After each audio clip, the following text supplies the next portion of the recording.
In October 1929, it took just 1 week to erase a decade of wealth. Millionaires turned penniless, banks ran dry, and the country that once ruled the world's economy suddenly couldn't feed its own people. The Roaring Twenties had promised endless prosperity, jazz, champagne, and the illusion of unstoppable growth. Everyone believed the market could only go up. But behind the glittering lights of New York, cracks were forming. Credit was cheap, speculation was wild, and money was being printed faster than anyone could count. When the first tremor hit Wall Street, most ignored it. They said the system was too big to fail, too modern to collapse. But on October 24th, 1929, now known as Black Thursday, the illusion shattered. Prices fell 11% in a single day. Panic spread faster than reason. By the following Monday, another 12% vanished. Then came Black Tuesday. Crowds gathered outside banks, watching fortunes evaporate in real time. People who were rich at breakfast were broke by dinner. The dream of endless wealth had turned into a national nightmare. But here's the truth almost no one talks about. This collapse wasn't caused by Wall Street greed alone.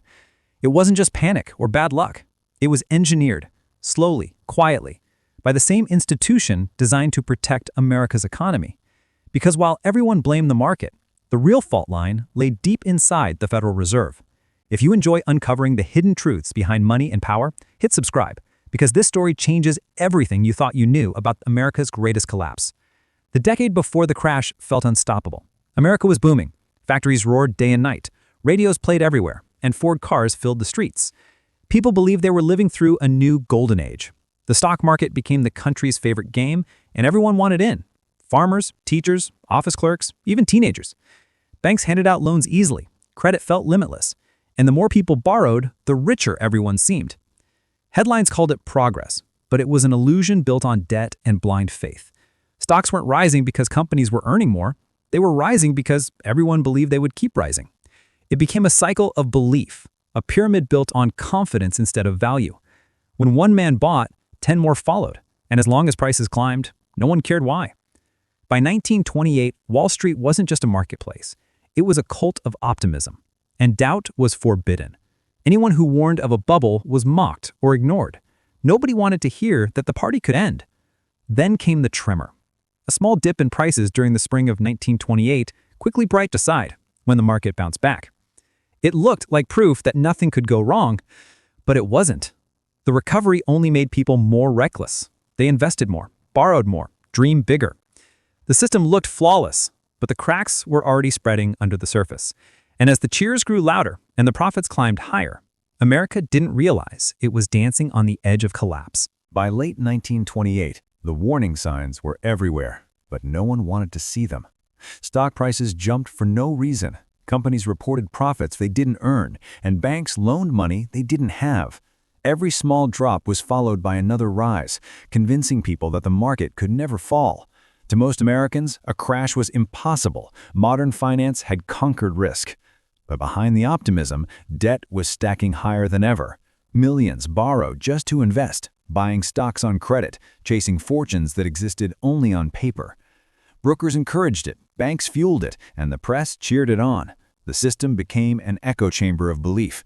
Each gain justified the next, until faith replaced logic. Even insiders felt uneasy, but they stayed quiet, afraid to kill the dream. Wall Street was drunk on success, and no one wanted to sober up. Beneath the glittering lights of Manhattan, the foundation was cracking. Credit was drying up, factories were slowing down, and consumer spending had peaked. The illusion of endless growth was fading, but few noticed. America thought it was climbing higher than ever. In truth, it was standing right on the edge of the cliff. Yet beneath that confidence, something darker stirred. Small-town banks were running out of cash, farmers couldn't pay their loans, and ordinary families were sinking under the weight of credit. But the noise of prosperity drowned out the warnings. Nobody wanted reality, only returns. And in chasing easy wealth, America had built its fortune on sand. October 1929 began like any other month until everything unraveled. On October 24th, now remembered as Black Thursday, the market dropped 11% before noon. Panic spread instantly. Phones rang off the hook, brokers shouted over each other, and crowds filled the streets outside the New York Stock Exchange. People rushed to sell before their fortunes vanished, but there were no buyers left. Confidence, the one thing holding the system together, collapsed in real time. The next days were chaos. Monday saw another 12% fall. Then came Black Tuesday, the final blow. Billions of dollars in value evaporated before lunch, wiping out banks, investors, and entire companies. Some lost everything within hours. A few tried to laugh it off. Others simply walked away from their offices and never returned. Newspapers called it the panic, but it was more than fear. It was realization. The dream was over. By the end of that week, the air in New York felt different. Quiet, heavy, almost funeral. Men who once ruled the markets stood speechless on the sidewalks, staring at the tickers like tombstones. In a single week, a decade of wealth, faith, and illusion disappeared. The nation that thought itself invincible was suddenly broke. But the crash wasn't the cause of America's collapse, it was the consequence. Because behind those falling numbers lay something far deeper, something that had been building for years. And its name was the Federal Reserve. When the dust settled, everyone blamed the gamblers of Wall Street, but the real trigger lay deeper. The Federal Reserve, barely 16 years old, had quietly turned the market into a ticking bomb. To fuel growth, it cut reserve requirements to just 3% and flooded the economy with cheap credit. Easy money made stocks soar, but it also inflated a bubble so huge that one pinprick could burst it. Then, when the crash began, the Fed did the unthinkable. It slammed the brakes. Instead of adding liquidity, it tightened it. Interest rates rose, banks suffocated, and cash vanished from circulation. Across the country, businesses couldn't pay loans, families couldn't withdraw savings, and small banks folded by the hundreds. People ran to withdraw their money, only to find their accounts already gone. Panic became a plague. The more they feared losing their money, the faster they tried to take it out. And the faster, it disappeared. The Fed, trapped by its own policies, watched the spiral accelerate and did nothing. What started as a financial correction turned into a full-scale economic collapse. By 1930, the dream of infinite prosperity had vanished, replaced by breadlines and shuttered factories. Men who once held fortunes stood in soup lines beside those that used to employ. America had discovered the cost of printing faith and then taking it away. And the institution designed to prevent disaster had instead written its darkest chapter. By 1930, the shock had spread far beyond Wall Street. Banks began collapsing one after another as fear turned into hysteria. People lined up for hours trying to pull their savings only to find locked doors and empty vaults. Life savings disappeared overnight, and what little trust remained in the financial system evaporated. Every failed bank dragged down hundreds of families, businesses, and farms with it. The panic spread faster than any virus, town by town, state by state, until the entire country was infected with fear. President Herbert Hoover believed the chaos would burn itself out. He saw government interference as dangerous, convinced that the market would self-correct.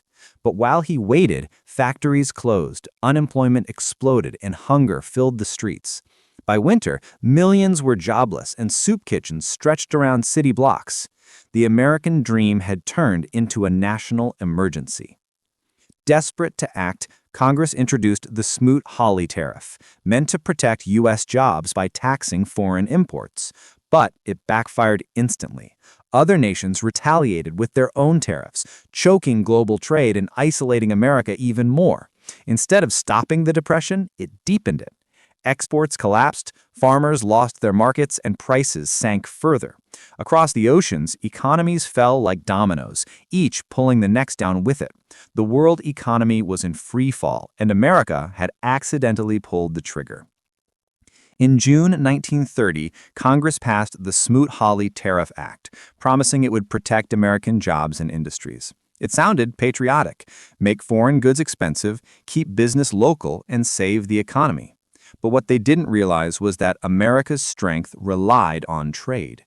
The moment those tariffs hit, the rest of the world struck back. Dozens of countries retaliated with their own taxes, slamming their doors on American exports. Within months, global trade collapsed by more than half. Farmers watched crops rot in the fields because no one overseas could afford to buy them. Factories shut down as foreign orders vanished. The cure had become the poison. The world entered a spiral of isolation. Nations stopped cooperating, each trying to save itself by cutting ties with the others. Prices crashed, demand vanished, and unemployment spread like wildfire. The economic bloodstream of the planet had been cut, and every nation was bleeding out together. For ordinary Americans, the promise of protection turned into disaster: higher prices, fewer jobs, and growing despair. Hoover's plan to save the economy had burned the bridges that kept it alive. By the end of 1931, anger replaced fear.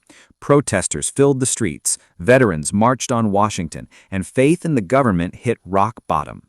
Newspapers showed images of starving farmers besides overflowing grain silos, proof that the system had eaten itself alive. America had learned a brutal truth. In a global economy, you can't wall yourself off from the world without burying yourself inside it. And by the time the damage was clear, it was far too late to undo what had already begun. By 1932, America was exhausted. Banks had failed, farms were dust, and nearly 1 in 4 workers was unemployed. Families burned furniture for heat and lived in shanty towns called Hoovervilles, named after the president they blamed for everything. Hope felt like a luxury no one could afford. Then came a new voice, calm, confident, and full of promise: Franklin Delano Roosevelt. FDR campaigned on one simple idea: action. "The only thing we have to fear," he said, "is fear itself." His words spread through radios into homes that hadn't heard good news in years. He didn't just promise recovery, he promised effort, to try something, and if it failed, try again. When he took office in 1933, he moved fast. In his first 100 days, Congress passed sweeping reforms: emergency relief, banking regulations, jobs programs, and farm subsidies. Millions finally felt the government was fighting for them. His fireside chats turned policy into conversation. Speaking directly to citizens, Roosevelt restored trust not with numbers, but with empathy. For the first time in years, people leaned toward their radios and believed the voice on the other end cared. Still, his New Deal came with a price: massive spending, expanding government power, and fierce political opposition. But after years of fear, Americans didn't care about ideology. They cared about survival. Roosevelt's calm determination gave them more than jobs or programs. It gave them back their faith in the idea of America itself. By the late 1930s, America had changed. The banks were open again, jobs were returning, and the nation finally breathed after years of despair. Roosevelt's New Deal had rebuilt roads, created millions of jobs, and put food back on the tables. To many, he was the man who saved capitalism itself.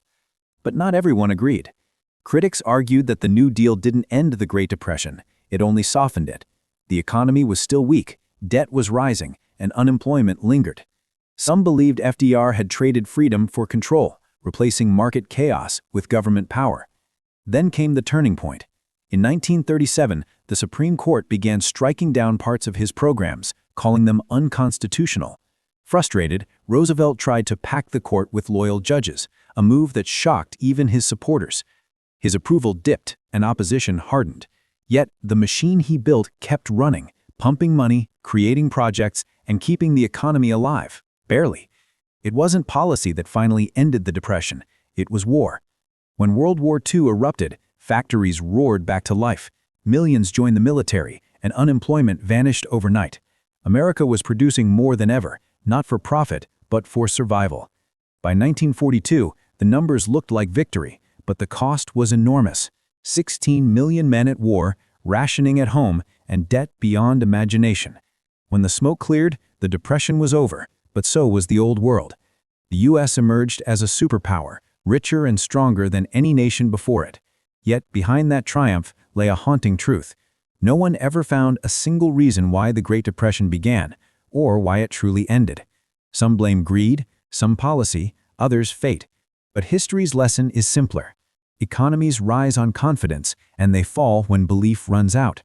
Money is not metal or paper, it's trust. And when trust dies, the empire dies with it. Subscribe for more untold stories of power and collapse.